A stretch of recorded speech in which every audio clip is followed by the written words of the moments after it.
शत शत नमन। आज नववर्ष, साल का पहला दिन और गुरुदेव जी का भी जन्मदिन।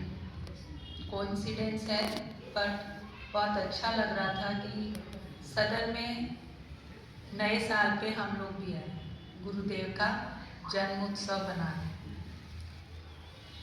मतलब शुरुआत ही उत्सव से हुई हमारी, तो मन में बहुत अच्छा लग रहा था कि चलो आज उत्सव है और उस उत्सव में हमें भी जाना है। तो गुरुदेव की एक वाणी है कि उत्सव भी शव है यदि तेरे दर्शन ना हो। तो आज यही वाणी मन में आ रही थी कि कुछ ऐसा हो रहा था कि शायद जा पाऊँ नहीं जा पाऊँ, तो बस यही वाणी गूंज रही थी कि गुरुदेव ऐसा नहीं करना, नहीं तो ये जीवन शव के समान ही रह जाएगा। जाना तो जरूर है, अब आपको देखना है कैसे जाना है।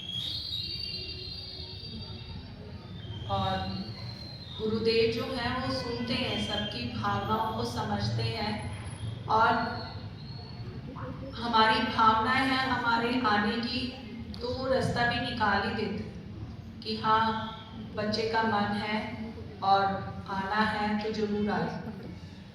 और एक बात भी हुई थी, तो ये था कि बच्चों से फ़ोन पे बात कर लेते हैं तो तसल्ली हो जाती है, पर फ़ोन पे बात करना और बच्चे को प्रेजेंटली देखना, फिजिकली देखना, दोनों में कितना अंतर होता है। फिजिकली आप देखते हैं तो संतुष्ट हो जाते हैं कि हाँ मैंने बच्चे को देखा।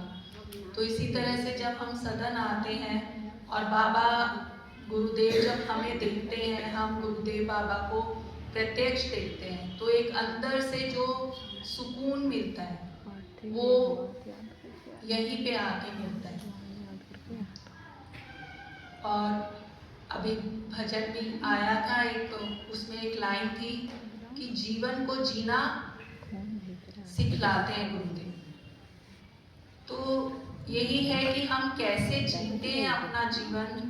हम सबका अलग अलग स्टाइल है जीवन जीने का, पर जो सही स्टाइल है, जो सही जिसको कहते हैं भयमुक्त होकर जियो, और टाइम का जो है उसका ध्यान रखो कि टाइम जो है वो फिसलता जा रहा है। हम ये कहें कि आज नहीं कल, कल पूजा करेंगे, कल जाएंगे, तो कल कल कल करके हमारा जीवन बिल्कुल सरकता जा रहा है मिट्टी की तरह, फिर हम उस कल को नहीं पकड़ पाएंगे। तो जो भी करना है, जैसे अभी सुना ना, जो भी करना है वो आज वर्तमान में ही करना है। तो यही गुरुदेव सिखाते हैं कि जीवन जीना जो है वो एक कला है, और इसी कला को जैसे प्रेम, जहाँ प्रेम हो, भक्ति हो, भाव हो, शुद्धता हो, पवित्रता हो, तो जब मन में ऐसी फीलिंग्स आ जाए कि, तो सोचो कैसे एक वाटिका की तरफ खिल जाए अपना मन, कि जहाँ सब चीज़ बहुत सुंदर सुंदर हो। कल्पना करते हैं ना कि ऐसा हो वैसा हो, तो कल्पना भी साकार होती दिखती है यहाँ पे सदन में आके, कि हाँ ऐसा हो सकता है, ऐसा भी हो सकता है कि बोल नहीं पाते थे कभी, पर गुरुदेव की कृपा से बोल भी पाते हैं, तो ऐसा हो सकता है। अपने अंदर भी कितने चेंजेस दिखते हैं कि ऐसा हो सकता है कि भजन नहीं गा पाते थे, भजन गा पाते हैं, तो ऐसा हो सकता है। तो हो सकता है, होता है, देखते हैं। तो ये तो गुरुदेव की कितनी कृपा है कि हमें सिखाते हैं, कमलवत हो रहना सिखाते हैं कि संसार है, जैसे माँ कहती थी कि संसार है वो तो रहेगा ही, कीचड़ है वो रहेगा ही, पर हमें कैसे रहना है, कमल की तरह रहना है, संसार में रह के भी संसार से अलग होकर रहना है। तो वो कौन सिखाता है, संसार तो हमें खींचता है, जैसे दलदल में कोई घुस जाए तो दलदल उसको खींचता है, पर यहाँ पे भी सिखाया कि दलदल में भी कैसे रह सकते हो आप, स्थिर रहकर। दलदल में अगर आप विचलित होगे, जितना निकलने का प्रयास करोगे, दलदल उसको और खींचता है, पर जहाँ आप स्थिर हो गए तो फिर आप नीचे नहीं जाते, ऊपर ही रह जाते। तो वो ही है, यहाँ पे सदन में आके गुरुदेव की वाणियों से, गुरुदेव के भजनों से, गुरुदेव के साहित्य से एक अंदर सुकून मिलता है। मनसा, जैसे अभी सुना, मनसा वाचा कर्मणा, कि हमारी ये तीनों जो है वो एकदम एक चीज एक ही लाइन में होनी चाहिए। ऐसा नहीं कि आपने मन में कुछ सोचा और बोला कुछ और किया कुछ।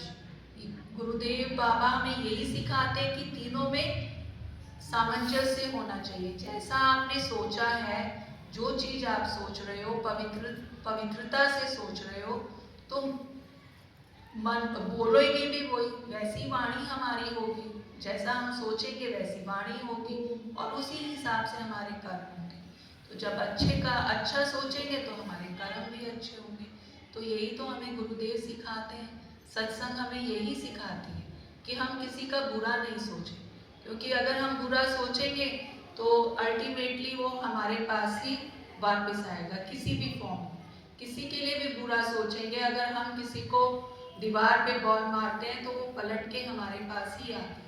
तो यही चीज हमें सत्संग में सिखाते हैं कि जो भी किसी के लिए भी कुछ करो, मत करो, नहीं करना मत करो, पर बुरा मत करो। और एक चीज और सुनी कि जो अनहद वाणी जिसको कहते हैं, कि सदन में अनहद वाणी संसार में गूंज रही है, तो वो अनहद वाणी हमें सुनाई क्यों नहीं देती? क्योंकि हमारी जो फ्रीक्वेंसी है वो उस फ्रीक्वेंसी से मिली हुई नहीं। तो ये बात मुझे बहुत अच्छी लगी कि हम कहते हैं हमें तो वो अनहद वाणी सुनाई ही नहीं देती।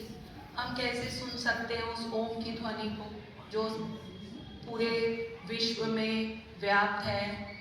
वो तो हमें सुनाई नहीं देती। तो यही सुना कि अपनी फ्रीक्वेंसी चेंज करो।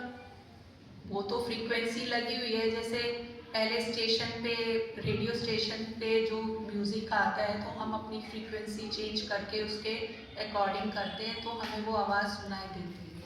तो ऐसे ही हमें अपनी फ्रीक्वेंसी चेंज करनी है। अनहद वाणी तो गूंज ही रही है, उस गूंज को सुनने के लिए हमें सामंजस्य स्थापित करना पड़ेगा। तो यही गुरुदेव बाबा से हम मांगते हैं कि बाबा हमारी फ्रीक्वेंसी चेंज कर दो। अब हम इस फ्रीक्वेंसी में रहना नहीं चाहते। अब आप अपनी वाली फ्रीक्वेंसी हमें दे दो ताकि हम आपकी वाणी को सुन पाएं, वैसे भी सुन पाएं, और जो सूक्ष्म वाणी है, जो बेतार का तार होता है ना, जो सुनाई नहीं देती किसी को, पर फ्रीक्वेंसी लग जाती है तो सुनाई देती है। तो वो ही हमें दे गुरुदेव इस जन्मदिन पर। हम रिटर्न गिफ्ट में यही मांगते हैं गुरुदेव से। हरि ओम।